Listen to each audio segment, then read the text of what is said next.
Hi, are you there? Can you hear me? It's not like an old phone call. Like, hi, are you there? Are you there? Are you there? I was trying to can't make- hear you. Yeah, I was trying to make it sound like I just called you, but actually we've been chatting now for about half an hour beforehand. No one needs to know that. No, well, they do now. So great. I was going to ask you, what were those? This is a bit random, but what were all those horse things you had as a child? They're all in like Horse plastic things? tubs under your aunt's house. Oh, you mean those like the toys? Yeah, the toys. What were they called? They were called Grand Champions. Grand Champions. Yeah, and you could collect Really? them. Yeah, and they were like a replica of the horse, you know, certain different types of horses. And That's not what I was thinking of. It was like a whole farmyard. It wasn't just horses. Okay. So you've said horses. So you were very specific there. So I went specific. If you're talking about all those animals, you're talking about the Playmobil. Oh, Which is this awesome, cool German toy that is still pretty expensive, but was super expensive when I had it as a kid. And my dad and mum bought it for me. I had some Lego. I wasn't super into Lego at the time, but I had it, and I just loved this Playmobil stuff, which was, you know, was all animals, you know, and we had a little hospital and we had a little school and all this other stuff. But I just loved it. It was so cool. But you were still sort of collecting it into your adult years for a while, weren't you? Is that right? Oh, not my adult years. No, just into my teenage years probably, because when I was a teenager, you know, and I finally started having money from, you know, my job at McDonald's or whatever, there was stuff that came out that I was still pretty interested in. So I was like, this is still pretty cool. So as a teenager, I was still buying stuff, but not as an adult. Although funny that you mention it, because my sister for Christmas last year, as a bit of a spoof joke, actually got me in my stocking, put in my stocking something from Playmobil. And I mean, I was pretty excited, I have to say. It was a bit of a moment. I was like, oh my God, it's Playmobil. Then I realized that I was, you know, mid-30s and probably would never open it. But still, it was a cute present. It was a cute idea. So you didn't have a little go? No. Okay. It's actually still wrapped up. But it was a nice idea. It was a cute little nod to the past.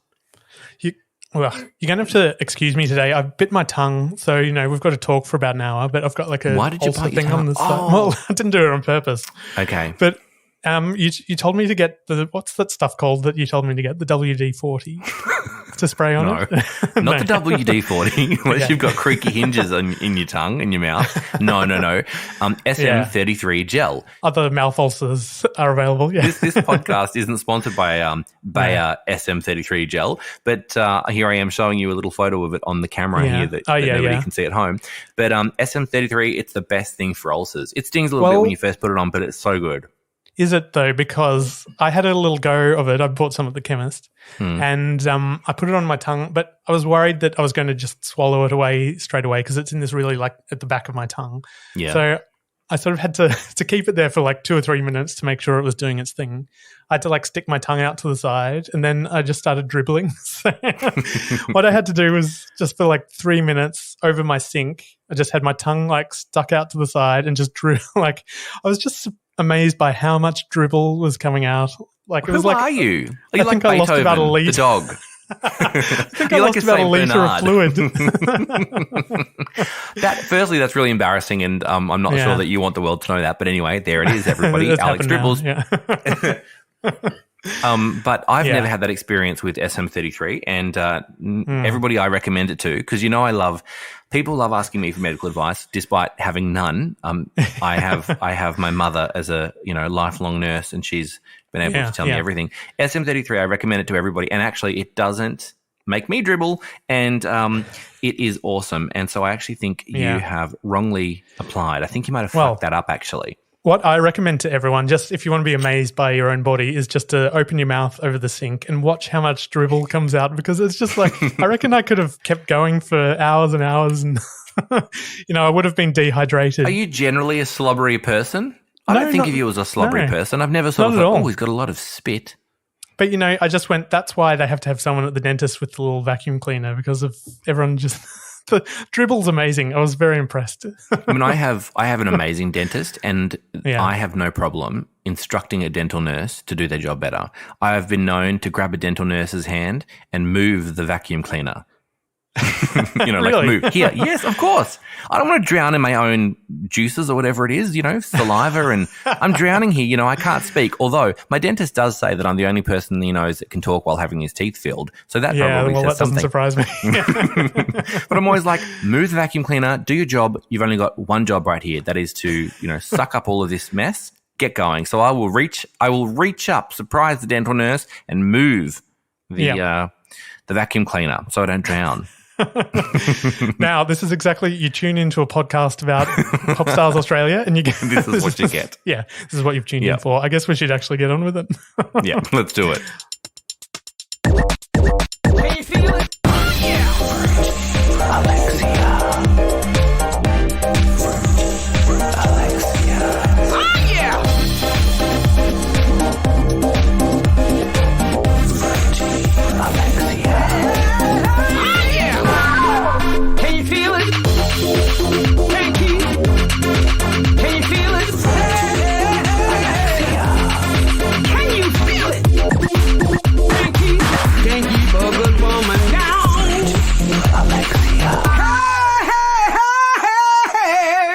It's so great listening to you sing along with it as well, because I'm getting you in stereo because you're the whispery voice over the top, and then I'm getting you singing along with our friend Sis. Oh, I wish I could remember her name.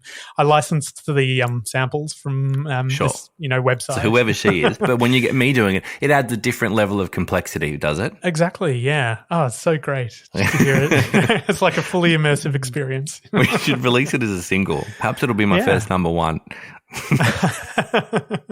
I'd love that. All these years later, I've hit the charts, number one. Yeah. So I guess we should introduce ourselves. So I'm Alex. Is that right? And I'm Alexander. Great. Got it right. Correct. Tick. We've already got something right today. And we're here, of course, talking about, at the moment in podcast Fruity Alexia, we're talking about Popstars Australia. Series 1. The seminal Series 1, yes. It's probably not the first reality show, but it's certainly the first one that's kind of like wedged into my memory, I think. And we're sort of in the meaty part of it now. Like, it felt like stuff really got real.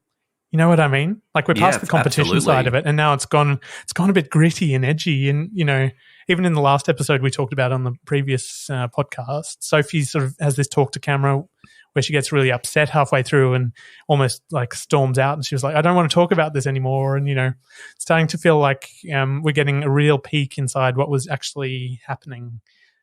Yeah. Yeah, I think now it's vaguely starting to resemble, what we know now as reality television a little bit more. You're kind of getting that kind of fourth wall broken a little bit better. Yeah. I think up to this point, it felt really very much like a docuseries. And it still feels like a docuseries, but it's starting to feel a little more reality-ish. Dare I say it actually started to get interesting. Like, it was fun before, but now it's actually kind of like, oh, right, you are actually getting some really candid moments, and that sort of stuff survives time a little bit more than the fun does, I think. Yeah. Yeah, maybe it's interesting in retrospect. I don't think it's interesting in the same way that, Insight or Q&A is, maybe, but but it's interesting in retrospect, maybe, in terms of just seeing it and actually considering what those people must have been going through at the time and during that time of in particular in pop culture and media. Yeah, and we were trying to think as well. Speaking of time, the timeline of the show gets a little bit confusing because obviously it was a weekly show, but the jumps in time as to what we're actually seeing. First of all, I thought you can kind of map it by Michael Napthali's haircuts. Because it sort of jumps. Like, in one scene it'll be long in this episode, and the next one is really short again and cropped. And yeah, clearly time is passing, but it's sort of hard to work out in the reality of their experience. Yeah, it's quite strange because in episode 6, which we just spoke about in the last episode of Fruity Alexia, in episode 6 they celebrate Sophie's birthday. So cool, whatever. Then I went and had a Google and I checked, and her birthday is December 14th. So if, episode 6 was, filmed around, mid-December, at some point early in this episode 7, they talk about, Tiffany talks about the girls having been together for 4 weeks already. So I guess, let's say that'd be the middle of November. that takes it back to when the girls were first sequestered. You know, we know that Chantel was only with them for a couple of weeks. Yeah. So I don't know. I feel like maybe the auditions that we saw in the earlier episodes of Popstars Series 1, maybe they were filmed sort of October-ish. I'm just presuming. I'm not sure. Then sort of they all kind of came to Sydney and moved in together in like middle of November or something. Then they had Sophie's birthday. Chantel left. Tiffany came in. And then a little bit later, I think in episode 7, I don't know if it's the narrator. I can't remember who it is. Somebody mentions that they've been together for 7 weeks, or it's been a crazy 7 weeks or something. And at that point, I'm assuming, you know, within episode 7, there's kind of a jump of the girls have been together for 4 weeks, the girls have been together for 7 weeks. So I'm wondering if that episode's content is sort of spaced out across really encapsulating 3 weeks worth of real time. But in episode 7, they are actually viewing, you know, like maybe episode 2 or 3 together. They're sitting down for a viewing party. I was going to say, it was weird watching this episode because, like, in the context of Fruity Alexia, there's now this bit where we are watching them watching themselves and they're commenting on what they're seeing on the TV, and then we are then commenting on their comments, and it just got very meta for me. It was very Inception-y. Lie down, yeah. I've never felt more like Leo DiCaprio or Tom Hardy. Yeah, being Michael Napthali. But yeah, I mean, look, the thing is, you know, they may have been watching tapes back or something that may not have actually been live, but I suspect that if they were already edited and cut to pieces, cut together, I suppose they probably were watching. It's funny. I think they're watching content from a few different episodes, so I don't think they're watching it live on TV. It's also during the day. Okay. And yeah, so I think they've just watched all the episodes in a row during one day off of VHS. Right, okay. Well, then you know, I think that kind of puts them at a place, you know, because by episode 7, they're talking about the paparazzi chasing them. Yeah, the paparazzi that's right. are trying to find out who they are and which girls were successful, which means the show's already airing. So, you know, and we find out who the girls are going to be in episode 5. Yeah, exactly. Yeah. So that means at least 4 episodes of, or at least 1, 2, 3, or 4 episodes have happened. So I guess if the paparazzi are hounding them, et cetera, you know, it's got to be a couple of weeks into airing. And if it was the lead into the Olympics, we've done a bit of a deduction here, a bit of a sort of an attempt at figuring it out. If the show started airing in April, late April, April 20 or something, that's what, according to the internet, whether it's true or not, I don't know. I guess we're talking about sort of a bit of a time jump from December to May. Geez, so they're having to keep it all quiet for months and months and months. Yeah. I mean, I guess it makes sense. I mean, they recorded a whole album, video clips and all of this stuff. I suppose there's a whole bunch of stuff and work that's happened in the background. So I don't know. I'm not sure if it's a couple of months or if it's like 5 months that they've been hiding in sequestering or sequestered together. Yeah. Before we get too much into it, I should do my little recap. You should. Hit us with your recap. Yeah, and also I'm going to hit the sting, the little bit of music, because I think I get a couple of cents every time it plays on the podcast. So. Okay, great. Love that for you. Here it goes.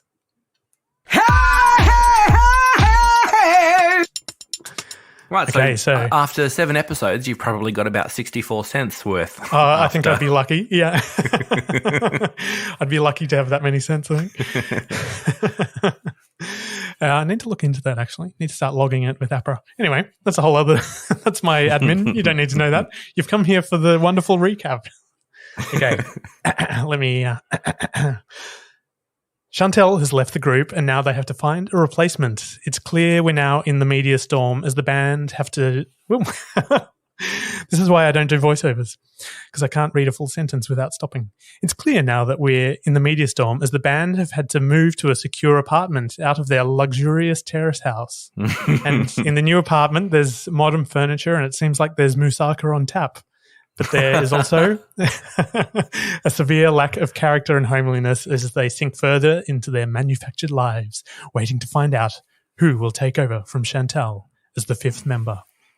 God, this is a bit grim, isn't it? Your recap's a bit grim. God, you make it sound like it's some sort of, episode of American Horror Story or something. Well, it basically is this one, but, we'll get into that later. So, of course, Tiffany is the surprise guest in the secure penthouse, and not only is she suddenly swept up into the long work days and the media storm, but she's having to stay back to re-record all of Chantel's tracks. And, a lot more goes on, but we'll get into that. And here's 2 more cents into my APRA account. Alexia. Okay, so that was great, wasn't it? So obviously this is the one where we find out that Tiffany is let into the band. Yeah. This is the moment. I mean, this is the moment that we've all been waiting for. When I say we all, I mean you and I and our listeners. I love that this episode starts with Jackie O, Michael Napthali, and Chris Moss in an office somewhere. The narrator says, look, the first challenge is the judges have to find a replacement for Chantel, who has left the group.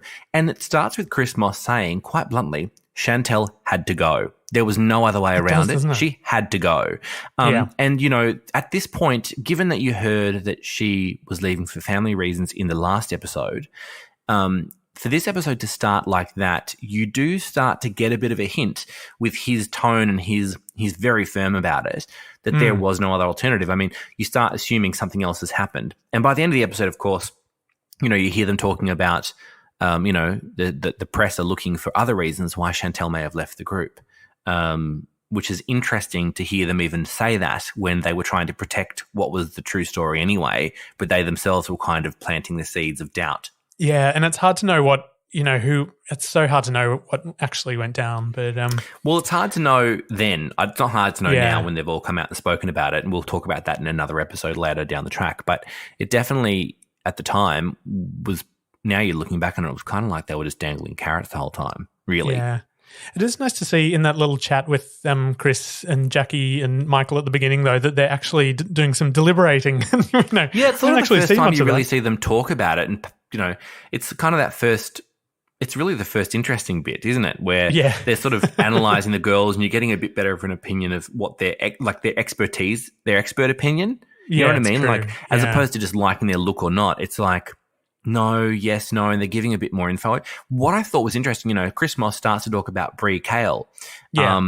And, from the beginning, he basically says, she's too theatery, too show-tuney, her heart wasn't in it. Chris clearly is not a fan of her as a member of this group anyway. And Jackie O, obviously says, look, yes, she did say that to me. And I think Michael even says, yeah, she was even telling the girls afterwards that she was, too theatery for this, which is really interesting. I mean, we spoke 2 episodes ago on Fruity Alexia about, how Tiffany was when she got the initial rejection, and, about how people can be a little more dismissive of not getting a gig, and potentially that it's not necessarily the truth, but they just kind of fob it off so they feel better about it. And I mean, you see it with in every episode from episode 1. Every time someone leaves an audition, they sort of go, "Oh, it's because I couldn't dance well enough." Oh, they didn't like, I sounded too opera-ish, or whatever their excuse was. But I guess the closer you get to being in the band, the more gracious you have to be about it. Of course. But it's still the same impulse, isn't it? Yeah. It is. And you know what I think is interesting about this initial little bit? Then they talk about the other girls that they could possibly bring in, Lee Shorten, Louise Messenger, Jodie Joy, or Tiffany. They talk about how each having the talent, but who will complement the group. And what's interesting about it is, then they all of a sudden snap into a vox pop style sort of chitty chat with people on the street, so this must be once the show started airing, and everybody's got an opinion. And it's like, they talk about, maybe is Lee Shorten the right person because, that's, blah, blah, blah, blah, blah. And actually she's the only other person they dive into. They don't talk about Jodie Joy, and they don't talk about Louise, which is weird. And then they jump into this vox pop, and it's just the public going, I like Lee, I like Louise, I like Jodie Joy, I like Tiffany, I like Brie. It's the weirdest thing. They literally just go through. Yeah, it's random, isn't it? Every girl gets a vote from the public. Yeah, it's not very well thought through. Weird. It's terribly done. Sort of the first inkling we get, though, that the public coming along for the ride now, because it's been so secretive beforehand, and this is the first time we go, oh, okay, it's out and about. Definitely, it's the first time you get a sense for, that sort of media storm, that real kind of whipped up frenzied kind of thing that happened in real life watching the show, where the public, were happy to be stopped in the street and spoken to by a random cameraman with a microphone and give their opinion on a girl's, first name. Oh, Jodie Joy, she's our pick. Yeah. A couple of guys are like, oh, we love Tiffany, bro. And they're sort of just like these really sort of buff sort of guys. They're just like, yeah, we love Tiffany, bro. It's like, okay, do you actually watch the show, or did somebody just stop you and, ask you? But the thing is, at the time, everybody was watching the show. Yeah, it's true. Yeah. It was such a big deal. And it's clear that, something's happening because they get shuffled out of the house that we were talking about last time, and they're put into this like penthouse apartment. It must be in the city somewhere. Penthouse is Sydney. A bit of a stretch. Yeah, it is, isn't it? And you can sort of see the Anzac Bridge in the background. So it must be fairly central. And yeah, as you said, like the penthouse is a bit of a stretch because it's like still twin single rooms. It's so bizarre. Like you would think for the exposure they would have. I mean, they already had a deal, obviously, to do the auditions in, what did I say it was, a McCure in the first episode? I mean, you'd think they could have just got to meet your room at a McCure. You know what I mean? Yeah, or, exactly. I mean, these days, of course, there would be product placement. It would all be schmick. The girls would have a great spot to live by themselves. But instead, they're being chucked in together in these single beds in these weird rooms. And, it's obviously exciting and glamorous for them, and maybe a bit of an improvement on the, battered old terrace house that they were staying in with whoever lived there originally, whose furniture was all in there. But it's weird, so I think Sophie talks about, it's quite spacious, and Sally kind of is like, look, it's got one of those phones where you can see people on it, and it's obviously so quite exciting for them. Yeah, but at the same time, Katie spots that they can't open the wardrobe because the bed's like parked next to it. Yeah, Katie's like, come and let me show you this. And she's like, follow me. And then she takes the camera crew into one of the bedrooms, and the beds have kind of been butted up against the wardrobe so you can barely open them. And I love that this is such a huge plot point for this episode. It's such a huge, huge deal. And they're kind of, Michael, they all sit out talking around the table. Michael, what are we going to do about the wardrobe? The wardrobe situation. How do you expect girls to get in and out of the wardrobe? And Belinda just sort of springs up out of her chair and she goes, hang on, let me go and take another look. And, here we go with mature, practical, sensible Belinda is kind of the tone we're getting about her. And in she goes, and she kind of has a couple of looks, and she's like, wait, what about this, done, bam, bam. They move some furniture around. Perfect. Done. Yeah. Solution found. And I was thinking, now that we know in real life that Belinda has gone off to Singapore or wherever she's living now, and she's actually an interior designer, I was thinking maybe this was early on, a demonstration of her future skill. It's the transferable skills, isn't it? Totally. The things you learn in being a pop star, you can take into the interior design. That's right. That's what she can take away from this experience. And, just a side note, the other thing I was thinking about how cheap and povy the accommodation situation was for them all. I love that in the scene where they're sitting around the table talking about, Michael, what are we going to do about the, about the wardrobes? There's actually a bunch of flowers sitting on the table, and, flowers are expensive. They're fresh flowers. It's a big bunch. And I was like, they've probably spent more money on that bunch of flowers than they did on the actual room. Yeah. I reckon the camera crew have brought that in because, it's, they're saying it looks great and, their reviews and an entry phone and stuff. But I've stayed in those serviced accommodation places before and they're actually just so soulless. And like there was an artwork hanging on the wall. I don't think we can call any of that artwork. Well, it's the same artwork that, I've stayed in these places and it's still the same artwork hanging on the wall like 15, 20 years later. And like all the countertops are the same, and it just actually made me a bit depressed seeing it. That's true. They may have gone race down to reception. We need to borrow this vase of flowers and jazz up this apartment because we're about to film in it. It looks shit. Yeah, it looks like crap. It looks so dead and funny. Soulless. Yeah, yeah. So clearly, the next big thing is Tiffany gets let into the group, and she does. And I love that sorry, you go. You say it. You say it. No, I know that you really want to. I know that you really want to. Jackie O. So the way we find out they've chosen Tiffany, they do this really quick little snippet at the beginning where they talk about, Bree and they talk about Louise and Jodie Joy and Lee. They do this little vox pop. And then the narrator comes over and just says, Jackie O has been given the task of letting the girl, the successful girl know that she's in the band.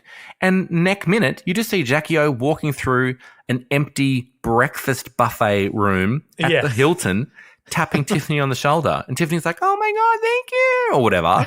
And that's kind of all the fanfare there is. That's it. Bam, done. That's it. It's so random, isn't it? We missed out. They missed out. The brand, the producers, all of that. They missed out on such a huge suspense opportunity there. Like such a huge cliffhanger opportunity. What a fucking fuck up. I mean, they let us know at the beginning of the episode. What a stupid way to do it. And I actually thought as well, now that Jackie has told Tiffany she's in the band. What is Jackie O's role for the rest of the series? Well, literally nothing except that, I suppose, young woman in entertainment and media. You know, I guess she's somewhat of not a mentor, but maybe like a big sister kind of mentor in a way, even though she's probably the same age as them all herself. But yeah, I was thinking the same thing, you know, poor Jackie O, you know, she thought she's off the hook, and then Chantel quits and she gets dragged back into Warner Music to pick a replacement. She's like, I thought I was done with this bullshit, but then she gets dragged back in. I did think when she was sitting around the table, Jackie O, talking about the different people, I thought she looked fabulous. I thought her hair looked really, really good. She had this really great sort of back-combed, quite bouffant sort of hair, and I was like, yeah, that's fabulous, Jackie O. That's great. Let's go with that. It just feels like she just rolls out of bed looking like that. It doesn't it? Yeah. Jackie O, if you're listening, what is your secret? Yeah. Just runs a comb through her hair once and suddenly she's ready Off she goes. for national TV. Yeah. That's right. Yeah. Maybe she's born with it. Maybe she's just Jackie O. Yeah. I think I'd need about 5 days under a knife before I was ready. And your tongue in your mouth without any drool. Yeah, yeah. Wonder if Jackie O drools. What do you think? Everyone does at some point. Maybe we should get her on the show and ask her, Jackie O, do you drool?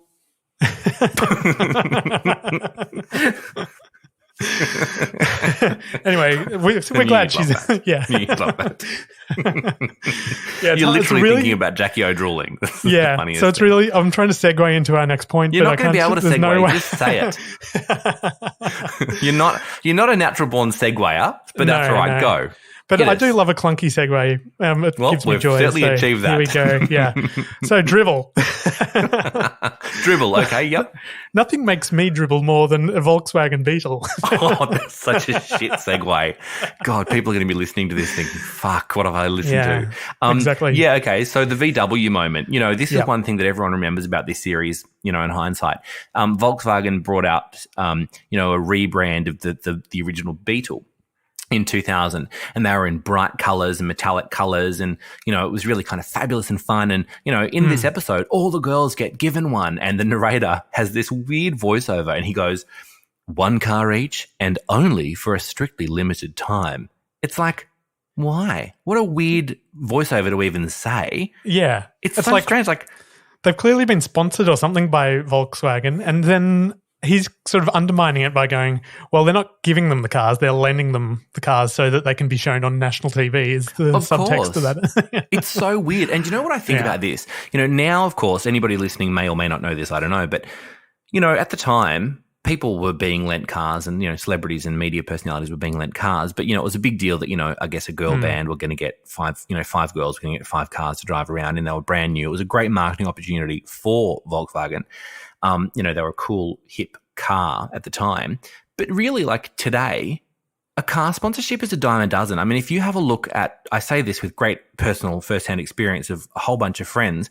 I mean, if you have 12 followers on Instagram, you can potentially get a, you know, car sponsorship. I mean, somebody will loan you well, not 12 followers, but, you know, you could have even, I mean, I've got 14, I think, can I? There are a bunch of people I know. There are a bunch of girls particularly who have bought their followers from like chatbots and robots and stuff on Instagram. They've bought their followers and they get limited, you know, relationships with car companies. And they drive around in these fabulous cars that they could not otherwise afford. Then they have to give them back. And, you know, they post photos on the Instagram and all that kind of thing. Their followers aren't even real. They're driving a car they could never afford. It's a complete farce. The whole thing, the whole concept of it is absolutely ridiculous. I mean, I'm jealous though. No, if you're a car company listening, you know, I think it needs to make sense. But when you've got some basic white girl, you know, from the suburbs who's kind of faking it, you know, till she makes it. She's driving around in like some fabulous, you know, $150,000 car. Nah, don't buy that for a fucking second. What a load of bullshit. I reckon I could probably get a little Honda scooter or something, like a 125cc little thing. I don't even know what that means, but yeah, you could get a little scooter. Oh, great. Maybe you could drive, maybe, was it a Honda? Was that what you said? Yeah. Maybe Honda could sponsor you now that this podcast is going to blow up, and maybe they could sponsor you with like a hot pink Freddie Alexia branded, Honda, whatever that thing was. Honda, if you're listening. But look, other scooters are available. All I'm telling you is it's not hard to get it. Plenty of these people get them. So anyway, they're in their Volkswagens, and clearly someone's like tipped off Triple J. And yes, I mean probably Volkswagen. Yeah, probably. Yeah. Probably Volkswagen. Probably VW or Popstars. Probably Channel 7, you know. There's Triple J have basically done a competition to say spot the girls in those cars and, you know, let us know where they are. Driving around Sydney, I mean, the girls have had the cars for a hot second. Yeah, it's clearly not the most discreet car, you know, a pastel sort of Volkswagen Beetle. Well, that's the thing. Like, I remember, and you and I were talking about this last week, you know, because you'd watched ahead and I hadn't actually watched this far yet. And you had said to me, you know, I saw the car thing, and I was like, yeah, I think I remember the car colours. And you were like, do you really? Tell me. And now I have to say, when I watched this episode, when I rewatched it for the first time in 20 years, I was right. Was I right or was I right? Let the record show. Let the record show that I remembered the ridiculous car colours. And you said to me, do you remember what colour they all got? And you asked what colour Sophie got. And I said she got the light green one. Yeah. Which she got. Doesn't she end up in the yellow, though? Now that I've said that, I have no fucking clue. To be honest, I can't even fucking remember what I was saying. Oh, yeah, she swapped. Isn't she? And then she's like, I'm the only one with the sunroof, and I got it because I can drive a manual. I think. That's right, because she says Sally and I are the only ones that can drive a manual. Yeah, I can't remember. What did I say in the end? Oh, no, I can't remember. It doesn't matter. Oh, whatever. We'll have to go back if we will. Actually, I can't be bothered. Let's just pretend you got it right. Congratulations. Thanks. I mean, clearly, like, they're not very discreet cars and they're getting papped, so the cars get taken away from them pretty much straight away. And then the next scene we see is a voiceover going, the girls will eventually get the cars back, and in the meantime, management has taken control of the situation. And then there's a shot of Michael Napthali pulling up in one of the cars, just looking a bit confused about why he's being filmed. And so they're clearly weird. Taking the piss out of him. Yeah. It's so weird. Funny. He just sort of appears, grabs his little briefcase, and off he trots. And then they're back up in the apartment, and they're looking through the newspapers to try and find themselves, I think. And that, you know, Katie says something like, oh, we're affecting the stock markets. Oh, yeah. Yeah. And then she's also reading out, there's some guy from the University of Queensland who's like an academic. Yeah. Professor something or other. Professor Graham something or other. And they're taking the piss out of him. And he says something like in the paper, they're not well known because of what they've done. They're well known because they're well known. Which, you know, I think that guy, when Paris Hilton hit the scene, would have probably had a nervous breakdown. Then the Kardashians probably killed him. It's such a weird thing because it's not entirely untrue at this point. But I mean, it's not like these girls were. I mean, they're not famous for who they are. Like, they're famous because at this point they're singers, right? I mean, let's be real. Yeah. They're singers. They've got a talent. It's not like they're on a reality show, but I mean, if you took the show away from it and they were all successful auditioning for a band, nobody'd have an opinion on it. But because it was all filmed, I mean, it means that they're not talented? Nah, bullshit. I call bullshit. I mean, it's not like they're a nobody socialites, you know, 5 nobody socialites who come together to make a band and pretend that they can sing. They legitimately are 5 singers. Some of them have been working as singers or training as singers or dancers or performers for 15 years since they were little kids, you know, or 16 years. So it's kind of like, actually, I think you're actually wrong on these guys. Sure, fine, have an opinion on certain people and have your, you know, your social, you know, your opinion on society and, you know, pop culture and why these people are famous. But, babe, you know, Professor Graham, whoever you are, babe, you know, Andy Warhol did it 30 years before you. In the future, everybody will be famous for 15 minutes. And that's your fucking 15 minutes of fame, Professor Graham, came from ragging on our friends in Butto. And that's what I have to say on the matter. Yeah. I've had to write like quick news article-y things beforehand, and sometimes because you just need like a diversity of opinion, and sometimes you just have to go, okay, let's find an academic with a contrary opinion and get them to say a quote, and then I can move on to the next thing. What do you mean find an academic with a contrary opinion? Literally every academic has a contrary opinion. I mean, none of them are conventional, and none of them have an opinion that actually, you know, relates back to the broader public as general at large, you know? I've only ever known combative academics. And for those of you academics listening out there that this is enraging, case in point, combative. Isn't it one of your best friends is an academic? Anyway, yeah, and she is that academic, and she's fabulous, and she's brilliant, and she's genius. Combative.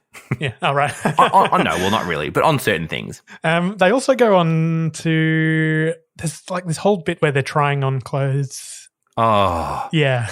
This bit pissed me off so much. It really annoyed me so much. So like they're like, oh, Chris Moss kind of gathers them all in like the Warner Music office or something. And he says something to the effect of, we've got 3 objectives. We need to shoot an album cover, get a feel for the stage, and, make a plan about your publicity. Yeah. And, we need all of you to have a distinct personal look that, that can kind of be replicated on stage and off stage and all that kind of thing. Clearly, this is what they're talking. What they're talking about is kind of replicating like a Spice Girls vibe, where each of the girls has a different aesthetic and has a different kind of shtick, I guess.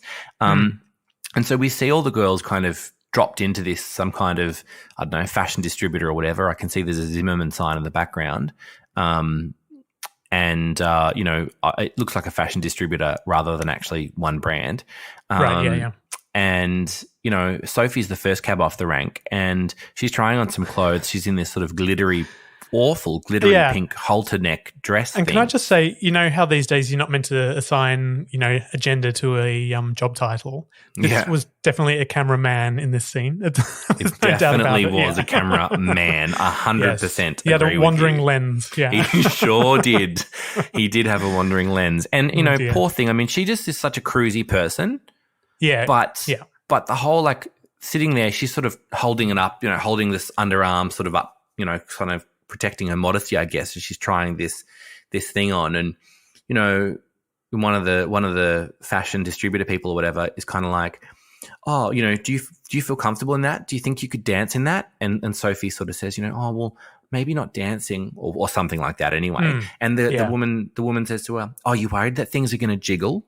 Can you imagine speaking to a 19-year-old woman on national television about her breasts jiggling today? Yeah, I know. Can you imagine? I mean, it is so outrageous. Now, I know these conversations happen with stylists and fashion brands in real life, and I understand that that's a sort of a perfectly general kind of comment to make in that environment. Yeah. Privately. But to publicize, oh, you're worried things are going to jiggle to a 19-year-old woman, it is outrageous. I know, absolutely on national outrageous. TV, yeah. I couldn't get over it. It's just so fucking awful. I know. But bless Sophie, she's so positive about everything. She is. Yeah. She's just like, sure, okay. Oh, I like this dress. I mean, all the things they put her in was so fucking awful. But at this point, they're putting her in everything pink, and you can get the idea here, okay, they're doing a Baby Spice situation. Right, yeah. That's kind of the vibe you're getting, like, okay, it's a bit of a Baby Spice situation. It's all pink and girly. She's blonde. Yeah. Oh, God. And Belinda always seems to be in these, like, one-shouldered sort of Belinda. things. Yeah. Oh, she's got beautiful collarbones and beautiful shoulders. I presume that's the reason. I gather that's what they've sort of gone, oh, well, these are the best assets. Let's feature these, Right, yeah. And it's also that I think they keep referring, I don't know if it's in this episode, I think it is, or maybe it was a previous one, where they talk about like the disco look. Oh, is that what it is? And she talks about how she loves it. She'd love this look with a Diamante belt or something. And I guess there was that kind of time, in the 99, 2000, where brands like Westco were cool again, and everything, all of your hipster jeans had like Diamante studded pockets and your Diamante zippers and Diamante tops and one-shouldered things, and there was kind of this like disco-y resurgence at the time, which was a very Belinda look, obviously, because that's what they kept cramming the girl into. And I love that they obviously do that. They put her in that one shoulder, and it's a thing that sticks because she ends up being in a lot of one shoulder stuff later. But they also do Sally in this like flag printed bra. It looks like an American flag, doesn't it? Not an Australian. Yeah, it does, doesn't it? Yeah. And then like a denim jacket with low slung hipster jeans, which are so 2000s, and she loves them. She's like, oh, I love the jeans. She does love the jeans. I want them in every size, please. Yeah. Yeah, she loves the jeans, and they're really cute. And the whole outfit's fine, but she's like, I'm not comfortable showing this much skin. And she even goes as far as to explain, I've got this out, this out, this out. It's like a little denim pair of booty shorts. And she's pretty clear and vocal that she's not comfortable wearing these things, but that does not seem to deter anybody from continually pushing her in these things. And there's one time where they put her in, I think from memory, it's like a red peasant blouse that potentially could be up on the shoulder or off the shoulder. And the stylist is kind of tucking in her bra strap. The stylist is tucking in Sally's bra strap underneath her top, saying, look, I think it's better that we hide the bra strap because it looks a little bit tarty otherwise. But then next shot, there's a photo of the thing pulled, the peasant top pulled down around her arms, and a bra strap's on show. It's like this poor girl she's been pretty clear she doesn't feel comfortable doing this, but you're doing it anyway. And you've already told her she's going to look tarty if her bra straps are on show. I don't know. It's a really weird, uncomfortable thing to watch now. And she takes it up with Chris Moss as well. And he's sort of there sort of rationalizing. Rationalizing it. And she's again, still pretty clear she doesn't want to do it. But he's making it pretty clear that it has to be done, I think. Yeah, I mean, he sort of says something to the effect of, whoever you are now, or whatever you are now, whatever your personality or look is now, you have to take it, whatever you're comfortable with, you have to push beyond that and take it further, even further than you think you need to take it. Whatever he's kind of said, I am paraphrasing there. But, and we know we're not stupid. Even then we knew that, pop stars and, celebrities are kind of dressed by other people and they're controlled by record labels and all that sort of stuff. But I guess, watching it at the time, it probably felt quite exciting and glamorous to be witnessing kind of this, behind the scenes fashion-y moment. But realistically, if you think back on it now, it's so gross. Yeah. It's very I'm sure it still happens. Objectifying and stuff. Objectifying. I'm sure it still happens. I do think potentially, and maybe I'm being naive here, but potentially young pop artists have a little bit more of a say these days. Like I can't imagine Taylor Swift or Ariana Grande being forced to do and wear certain things. Maybe they are, for all I know, but I can't imagine them. Yeah, they seem to be in control of their look and their wardrobe. Maybe I'm wrong. I reckon it's probably different if you've come up as like a singer-songwriter and you've built your own career to where it is. Whereas if you've auditioned for something, like it's like auditioning for a play or a musical or something, someone else is picking your outfit and telling you what to say and sing. And yeah, I mean, that's true. I mean, and that's the other thing about this, I guess that's the other thing to consider. Pop stars, they were casting characters. They were casting roles. That's the reality of it. They wanted 5 distinct looks. And I'm sure they already had in their mind, this blueprint of the kind of looks they wanted for everybody, I guess. What I do love is that straight after this scene, and there's just this little snippet of Jackie O and Belinda wandering through the car park. So strange. Jackie O's asking them what they want to call the band. Have you thought of a name for the band yet? Yeah. And she has, what are her ideas again? Jackie O's like, have you thought of a name for the band yet? Yeah. And Belinda goes, oh yeah, I really liked Kismet. Dreadful. And I really liked, some of the girls really liked Supernova or Frock. Frock, yeah. Can you frock imagine? Just sounds too much like an expletive. Like Frock. Oh, Frock. Oh, frockin' hell. Number 1 on the RA charts this week, it's Frock with Poison. Yeah. I mean, no. I mean, number 1 on the RA charts this week, it's Supernova with Poison. I mean, that's kind of cute. Yeah. Supernova, that kind of would work. But obviously we know Supernova's okay. That doesn't happen. No. I think I remember there being a bit of argy-bargy about the name, so maybe the next episode is when that happens. I'm not sure, but I remember back in the day that one of the girl goes, what if we call it Bardot after Bridget Bardot or something? I think that's how it happens. I think it's Sophie, but I can't quite remember. Yeah, it must be coming up soon, I think. Yeah. And then, of course, we see them recording some more music, and there's this great bit. Yeah. Speaking of Belinda, she's sort of doing the whispering bit. Don't give empty reasons, baby. I don't want your lies. Yeah. And she can tell she's just hating herself while she's doing it and feels like embarrassed. She makes this comment. She's like, I'm sorry, I can't do it. It's too naff. Yeah. And it just comes back to her practicality. And it reminds me of that previous episode where she's the one, clearly the sacrificial spokesperson of the group who makes the sort of, soundbite to camera about Chantel leaving. She just can't do anything that's naff and cheesy. She will do what she has to do professionally. The end. So, of course, Sally steps in and she nails it in one take, it seems. Totally nails it. And the producer, Michael Zmowski, sort of turns around to the group, but pointing it at Belinda clearly going, see, it can be done. Yeah. And Sally kind of goes, guess I'm the official talker of the group then. But I love also, it's so funny seeing that moment because, you know how in pop songs, like, there are bits that everybody remembers. It's usually trills and riffs and whispered spoken words and things that people remember so clearly. And it is that, don't give empty reasons, baby.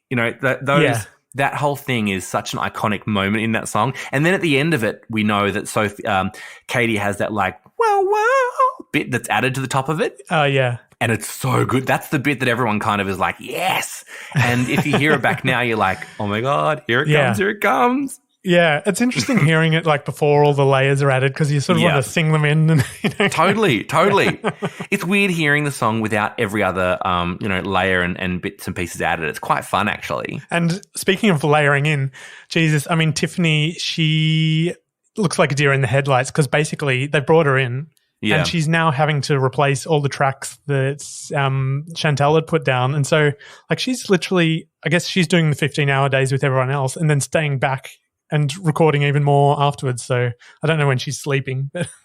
Probably not at all. I mean, I really feel for Tiffany at this point because, she's come into a dynamic that's already existing. Fair enough. It's only been a few weeks potentially. I think she says it's been 4 weeks.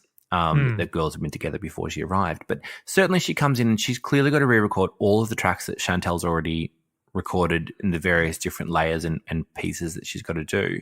And potentially, because it's a different voice, maybe some of the other girls have had to do little bits and pieces as well. Yeah. But, Tiffany is probably being put through this incredibly punishing schedule, I imagine, much more than the girls at this point. Yeah. And there's this bit, there's this Tiffany cam thing they do, and she's speaking really truthfully to the camera. And it's almost a bit like what eventually becomes the Big Brother diary room sort of thing. Yeah. But she's being really, it's really kind of a bit, I don't know, she's really vulnerable or something. Like in Big Brother, they're clearly going in there to game the system and manipulate the viewers. And whereas Tiffany, it just seems like she needed an outlet to get her thoughts onto camera. And she says something that was a bit chilling. It's like, sometimes you just want to run away.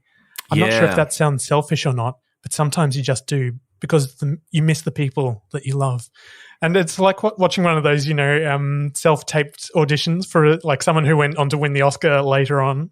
It is. You just see them in their own room filming. Yeah. It's like an audition video. It feels like, when you look back at like big stars, before they were famous moments, and it's like, it is kind of, I don't know if it's, would I call it chilling? I don't know. It's certainly raw, Tiffany looking down the camera and you're like, it's all branded up like Tiffany Cam. Obviously they're trying to really lean into this, new millennium techno thing. And she talks about, wanting to run away. And obviously this is a few weeks into it.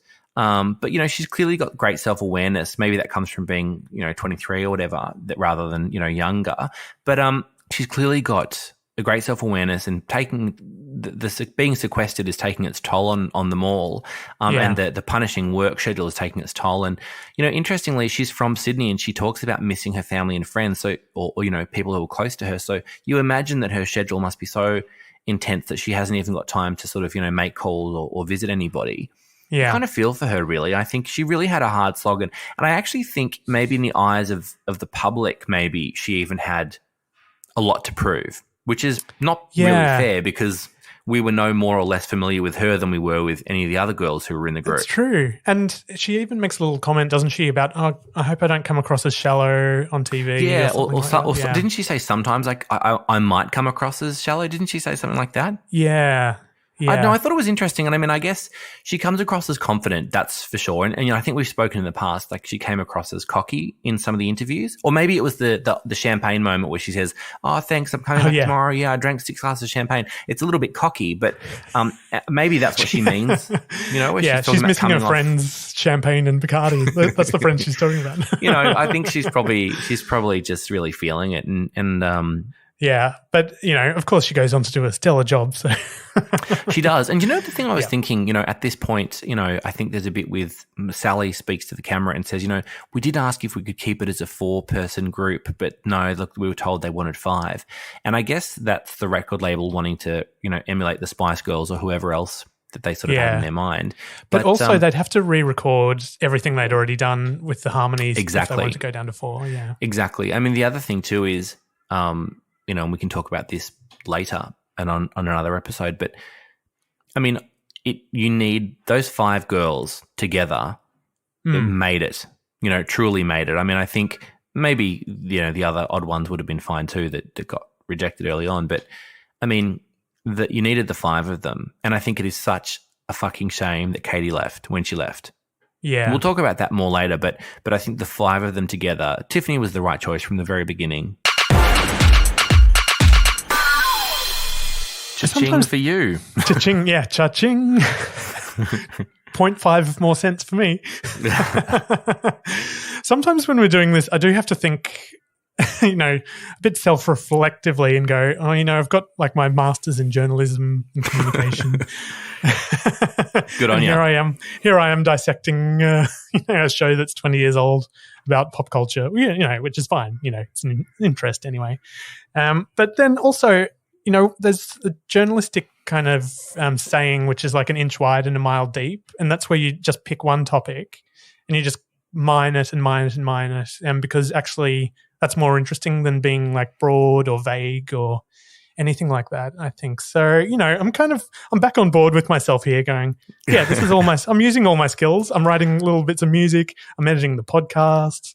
I think it's great to have. Firstly, it's great to have a master's in journalism. Good on you, and I love that for you.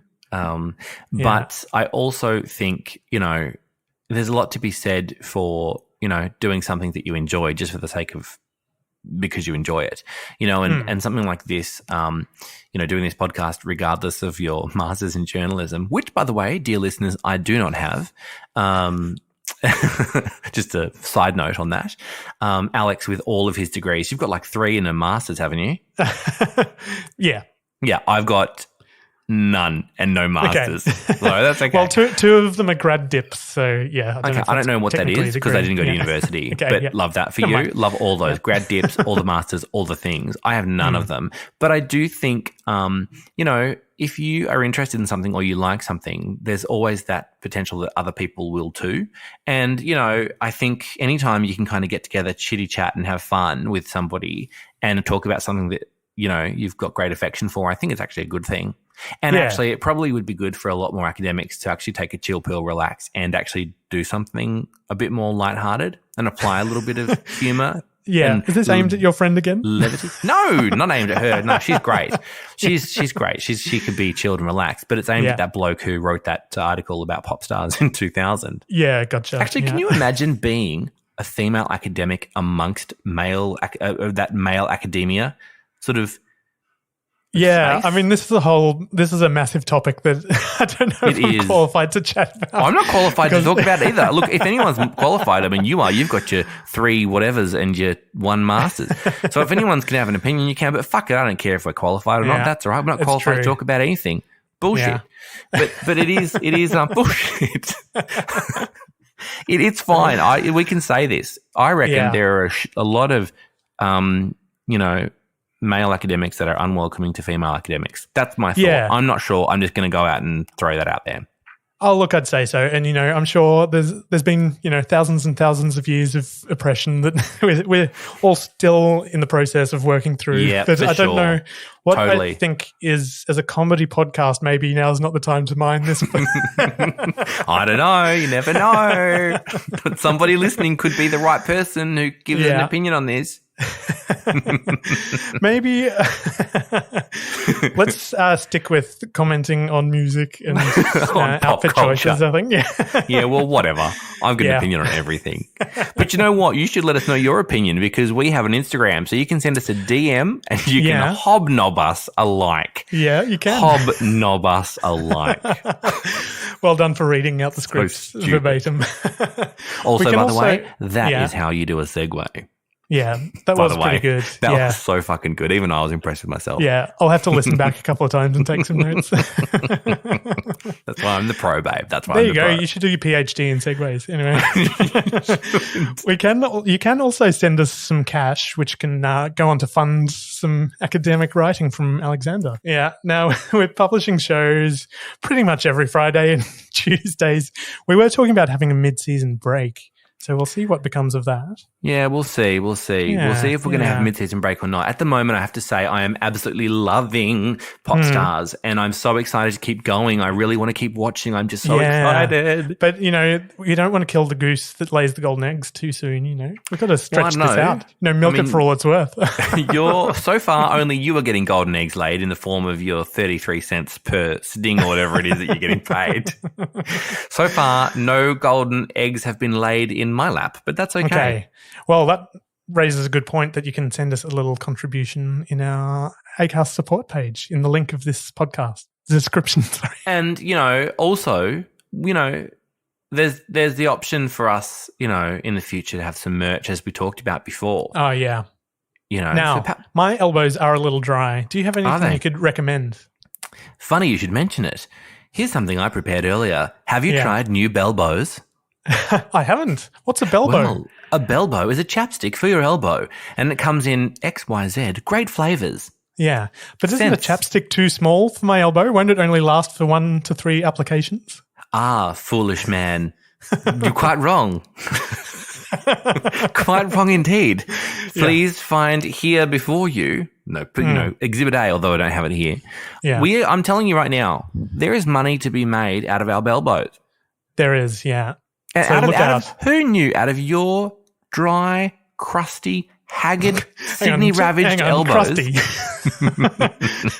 They're just a bit leathery. They're not crusty. Your leathery, Sydney-ravaged elbows. Yeah. We were going to come up with something so brilliant as the Belbo. I know, yeah. Well, we can't top that. The Belbo's chapstick. I don't know. We really can't. Yeah. I'm looking forward to actually getting these into production. Yeah. I'm working on it.